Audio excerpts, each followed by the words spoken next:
जय श्री राम जी। रामचरितमानस में हम अयोध्या कांड में प्रवेश कर चुके हैं और यहाँ पर कैकेयी ने कैसे वर मांगे हैं राजा दशरथ से। हम आज 34 दोहे से आगे चलेंगे और देखते हैं कैसे वर मांग लिए हैं और वो वर सुनकर राजा की क्या हालत हो गई है। बहुत ही राजा जो हैं कैसी अवस्था में पहुंच गए हैं। हा राम हा राम हा राम हा राम करते हुए आर्तवाणी से जमीन पर गिर पड़े हैं और व्याकुल हो चुके हैं राजा। और कई आगे से उनको कहती है कि आप बार बार तो कहते हो मांग मांग मांग, और अब मांगा है तो अब आप ऐसी आपकी हालत हो गई है, तो यहाँ तो प्रतिज्ञा छोड़ दीजिए, नहीं तो धैर्य धारण कीजिए। तो राजा आगे से, राजा को याद आ गया है अपना श्राप, मुझे श्राप मिला था कि पुत्र वियोग में तेरी मृत्यु होगी। तो कह रहा है कि कैसे अब तू जो चाहे कर ले, है ना, मेरा काल तुझे पिशाच होकर लग गया है और वही तुझसे ये सब कहला रहा है। हाँ जी आशु जी, 35 दोहे से आगे चौपाइयां पढ़िए। हाँ जी। चहत न भरत भूप तहि भोरे, विष बस कुमति बसीजिय तोरे। सो सबरू मोर पाप परिणामु, भयउ कुठाहर जेहि विधि पामु। सुबस बसिहि फिर अवध सुहाई, सब गुण धाम राम प्रभुताई। करिहहि भाई सकल सेवकाई, होहि तिहु पुर राम बढ़ाई। तोर कलंक मोर पछिताऊ, मुएहु न मिटहि न जाइहि काऊ। अब तो ही नीक लाग कर सोई, लोचन ओट बैठ मुहि गोई। जब लगी जियो कहूँ कर जोरी, तब लगी जनि कछु कहसी बहोरी। फिर पछितै हसी अंत अभागी, मारसी गाय न हारू लागी। पर उराऊ कही कोटि विधि, काहे करसी निदानो। कपट से आनी न कहती कछु, जागति मनहु मसानु। सियावर राम जय जय राम, मेरे प्रभु राम जय जय राम। राम राम रट बिकल भुआलु, जनु बिनु पंख बिहंग बिहालू। हृदय मनाव भोर जन होई, राम ही जाई कहे जनि कोई। उदौ करहु जनि रवि रघुकुल गुर, अवध बिलो की सूल होई उर। भूप प्रीति कै कई कठिनाई, उभय अवधि विधि रची बनाई। बिलपत नृपहि भयउ बिनु सारा, बिना बेनु शंख धुनि द्वारा। पढ़हि भाट गुण गावहि गायक, सुनत नृपहि जनु लागहि सायक। मंगल सकल सुहाहिन कैसे, सहगामिनि विभूषण जैसे। तेहि निसि नींद परी नहीं काहू, राम दरस लालसा उछाहू।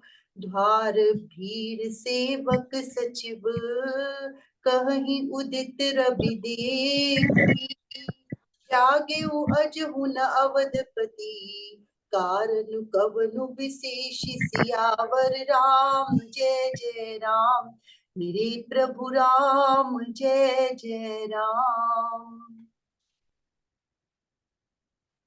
राजा कैकेयी के वचनों को सुन रहे हैं और राजा को तो पता है कि भरत तो कभी राजपद चाहते ही नहीं। वो यहाँ पर भी कैकेयी को चेताना चाहते हैं कि भरत तो भूलकर भी राजपद नहीं चाहते, पर कोई होनी ऐसी है कि तेरे जी में ये कुमति आ गई है, ये मेरे ही जो कोई पाप हैं मेरे आगे आ गए हैं।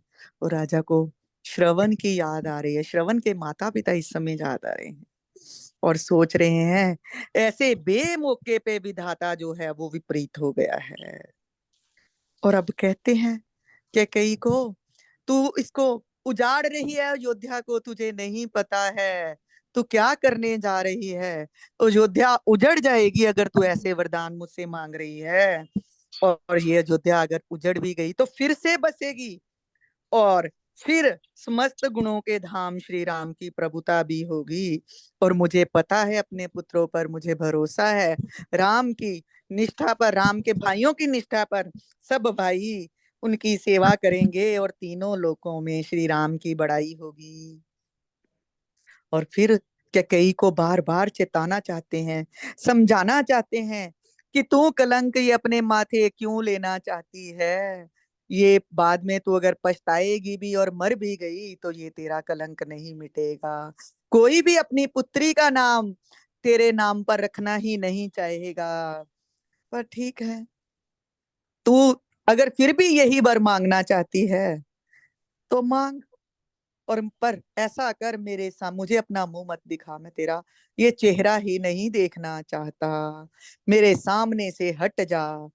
मैं तुझसे हाथ जोड़कर कह रहा हूं, जब तक मैं जीवित रहूं तब तक भी मेरे सामने मत आना। और अभागनी, तू अंत में पछताएगी कि तू नहारू के लिए गाय को मार रही है। नहारू के लिए गाय को मारने की जरूरत तो है नहीं, और तू ऐसे काम कर रही है। ये तुझे पछतावा पूरा जीवन पर्यंत बाद में भी रहेगा। राजा बहुत ढंग ढंग से कैकेयी को समझाना चाहते हैं। कह रही हैं, सर्वनाश कर रही है तू। और ये कहते हुए पछाड़ खाकर धरती पर गिर पड़े हैं। और कैकेयी जो है कैसे समझे, उसकी बुद्धि तो मंथरा में प्रवेश करके सरस्वती ने ही फेर दी है। और जब सरस्वती बुद्धि फेर कर गई है तो कुछ असर नहीं होगा किसी भी बात का। और कैकेयी बोलती कुछ नहीं है, राजा की बातें सुनती जा रही है। पत्थर हृदय कर कर लिया है कैकेयी ने अपना, और ऐसे मौन होकर बैठ रही है जैसे कोई शमशान में जाकर प्रेत का मंत्र सिद्ध कर रहा हो। ऐसी इस समय कैकेयी की अवस्था लग रही है। और राजा की हालत क्या है, तुलसीदास जी कैसा वर्णन कर रहे हैं राजा की हालत का। राम राम हा राम हा राम हा राम हा राम रटते ही जा रहे हैं। और ऐसे व्याकुल हुए हुए हैं जैसे कोई पक्षी पंख के बिना बेहाल हो। और वो अपने सूर्य देवता से यही कह रहे हैं कि सुबह जो है ना हो प्रभु, रघुकुल के आप ही हो, सूर्यवंशी हम, मेरी प्रार्थना स्वीकार करो कि आप सवेरा ही ना हो और श्री रामचंद्र से जाकर ये बात कोई कहे ही ना। क्योंकि राजा दशरथ को पता है, अगर श्री राम को ये बात पता चली तो वो माता का कहना मानकर उसी समय उठकर वन की ओर चल देंगे। और बार बार प्रार्थना रोते हुए राजा सूर्यदेव से कर रहे हैं, आप अपना उदय ना करिए हो। अयोध्या को देखकर आपके हृदय में बड़ी पीड़ा होगी। राजा की प्रीति और कैकेयी की निष्ठुरता, दोनों को ब्रह्मा ने बनाया है। और राजा ऐसा है कि राम के प्रति उसकी प्रेम की कोई सीमा ही नहीं है। राजा ने यही तो वरदान मांगा था, हम पीछे पड़ चुके हैं कि राजा ने यही वरदान मांगा था पिछले जन्म में, प्रभु मैं आपको पुत्र की भांति ही प्रेम करूं। और इतना प्रेम है राम से, इतना प्रेम है राम से, उसकी कोई सीमा नहीं है। और कैकेयी को इस समय मंथरा ने इतना निष्ठुर बना दिया है कि कह रहे हैं कि उसकी सीमा के लिए भी मुझे कोई उपमा नहीं मिल रही है। तुलसीदास जी यहाँ पर यही लिख रहे, विलाप करते ही जा रहे हैं राजा, कोई भान नहीं है। सुबह हो गई, राजद्वार पर वीणा बांसुरी और शंख की ध्वनियां होने लगी। और बाट लोग जो हैं विरुदावली पढ़ रहे हैं, गवैये गुणों का गान कर रहे हैं। और राजा को वो सब हृदय में ऐसे लग रहे हैं जैसे कोई बाणों की वर्षा कर रहा है राजा के हृदय पर। राजा को सब मंगल बिल्कुल नहीं सुहा रहे। जैसे पति के साथ सती होने वाली स्त्री को आभूषण पहनाते हैं ना, जो स्त्री पति के साथ सती होना चाहती है तो उसको पूरा 16 श्रृंगार करके पति की चिता पर बिठाते हैं। तो राजा को ये मंगल साज वैसे ही लग रहे हैं इस समय। श्री रामचंद्र जी के दर्शन की लालसा और उत्साह के कारण उधर अयोध्या में क्या है, कोई सोया ही नहीं है पूरी रात। सब उत्साहित हैं कि सुबह हमारे प्रिय राम को जो है राज तिलक होगा। और राजद्वार पर जो है भीड़ इकट्ठी हो गई है कि बाद में जब सुबह राजा जी घोषणा करेंगे और सुबह देखने के लिए हम जाएंगे तो स्थान नहीं मिलेगा। हमें भी कहीं सत्संग जाना हो, कहीं लगे ना यहाँ पर बहुत, तो हमारी कोशिश होती है पहले से जाकर बैठ जाएं, बाद में स्थान पीछे मिलेगा। पीछे क्या आनंद आएगा, कुछ दिखेगा या नहीं दिखेगा। पर वैसे प्रभु यही कहते हैं, अगर पीछे सबसे पीछे खड़ा होकर तो दिखता है तो तेरी दृष्टि मेरे साथ ऐसी मिलती है, उसका तू कभी आनंद लेके देख। बांके बिहारी हम जाते हैं ना वहां पर, तो वहां सबसे पीछे जाकर ना थोड़ा सा ऊंचा होके खड़े होके देखो, तो ऐसी दृष्टि, मतलब ऐसे सुंदर दर्शन होते हैं बांके बिहारी के। पास में जाकर तो वो फटाफट गोस्वामी जो आपको आगे निकाल देते हैं। पर जो पीछे का आनंद है वो भी अलग ही है। पर यहाँ पर तो लोगों को यही लग रहा है ना, पीछे रह गए तो पीछे ही रह जाएंगे। तो दर्शनों की लालसा से रात भर वहीं रुके हुए हैं, भीड़ लगी हुई है राजद्वार पर। और जब सूर्य उदय हुआ है तो राजा दशरथ तो सूर्योदय से पहले ही जाकर स्नान कर कर आ जाते हैं, और जो है ब्राह्मणों को दान दक्षिणा देना शुरू कर देते हैं। सब लोग सोच रहे हैं कि आज राजा कहाँ रह गए। अब तक तो राजा को आकर यहाँ पर ये घोषणा भी कर देनी चाहिए थी, और सब राजा का इंतजार कर रहे हैं। हाँ जी, चलिए आगे।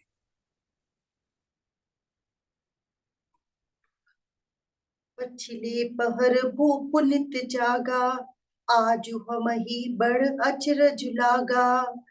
जाहु सुमंत्र जगावहु जाई, कीजिए काजु रजाय सुपाई। गए सुमंत्र तब राउर माही, देखी भयावन जात डराही। धाई खाई जनु जाई न हेरा, मानहु विपति विषाद बसेरा। पूछे को न उतरु देई, उतरु देई। गए जेहि भवन भूप कैकेयी, कही जय जीव बैठ सिरुनाई। देखी भूप गति गयो सुखाई, सोच बिकल बिभरन मही परेऊ। मानहु कमल मूल परिहरेऊ, सचिव सभीत सकई नहीं पूछी।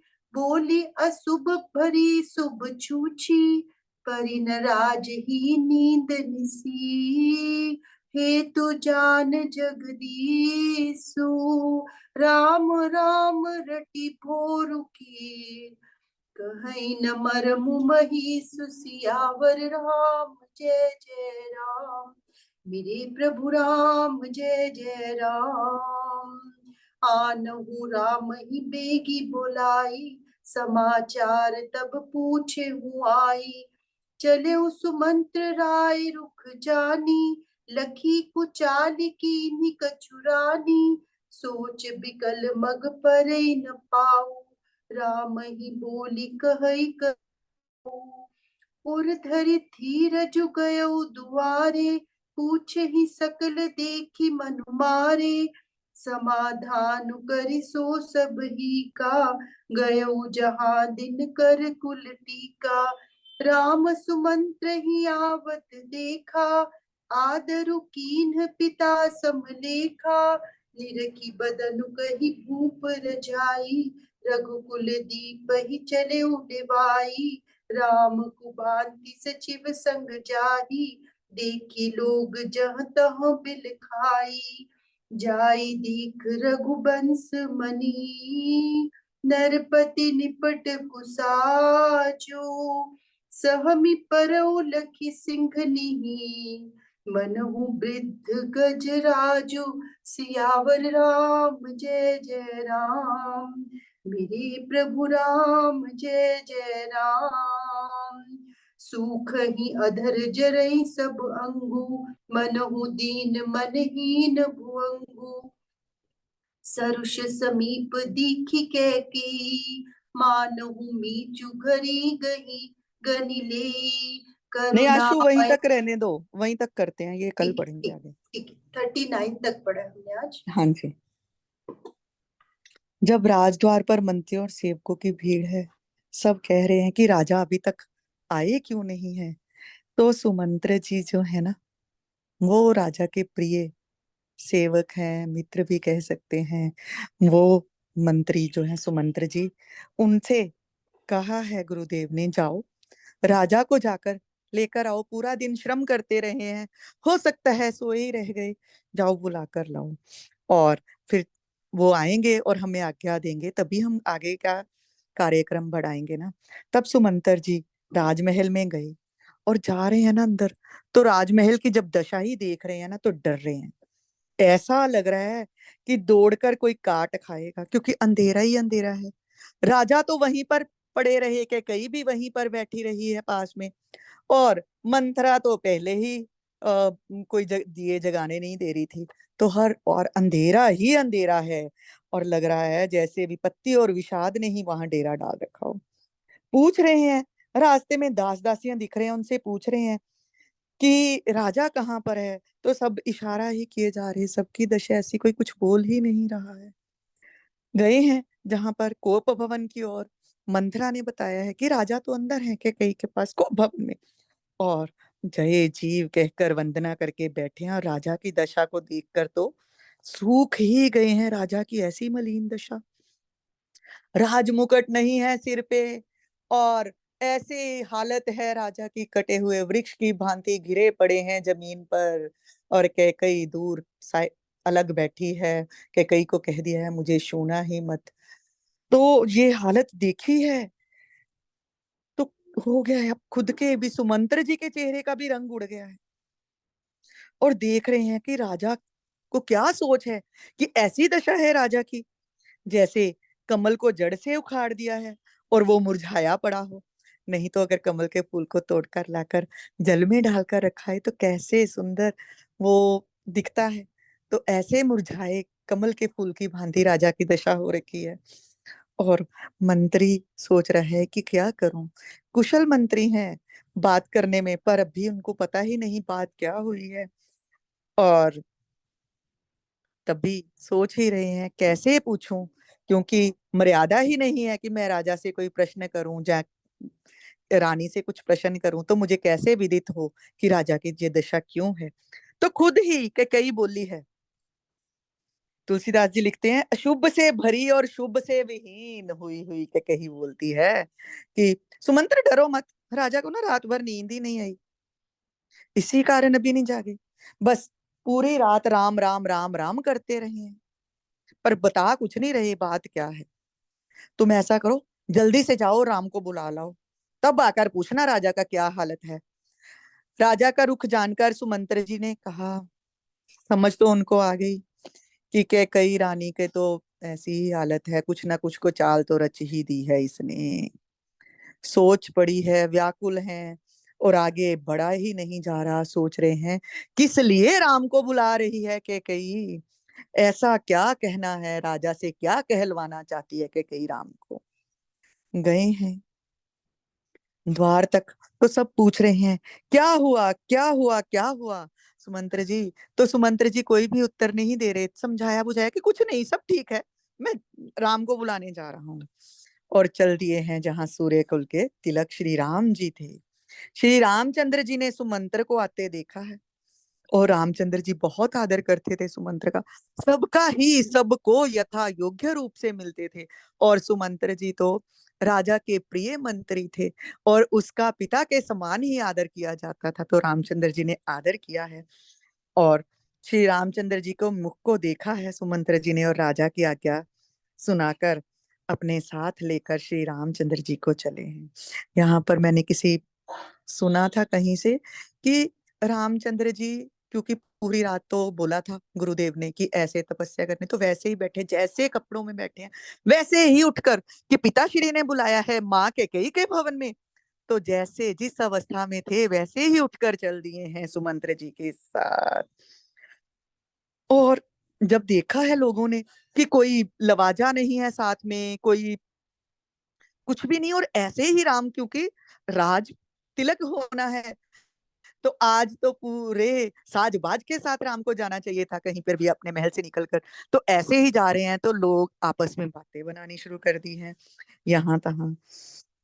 रघुवंश के श्री रामचंद्र जी, रघुवंश शिरोमणि श्री रामचंद्र जी जब पहुंचे हैं माँ के कई के भवन में, और पिता को उस बुरी हालत में देखा है, क्या हालत है कि जैसे कोई सिंहनी सामने हो और बूढ़ा गजराज जो है सहम कर आगे बैठा हो। ऐसी दशा है। और पिता की उस दशा को देखकर प्रभु राम भी ठिठक गए हैं, रुक गए हैं। और आगे इससे कल जानेंगे आगे क्या होता है। आज यहीं तक राजा और कैसे अपने प्रिय राम को वन में जाते हुए देखेंगे। जय श्री राम जी। मंगल भवन अमंगल हारी, द्रवहु सुदशरथ अजर बिहारी। बोल सियावर रामचंद्र महाराज की जय। आज हमने दोहा 35 से लेकर 39 तक पढ़ा। इससे आगे हम कल पढ़ेंगे। राम राम जी। राम।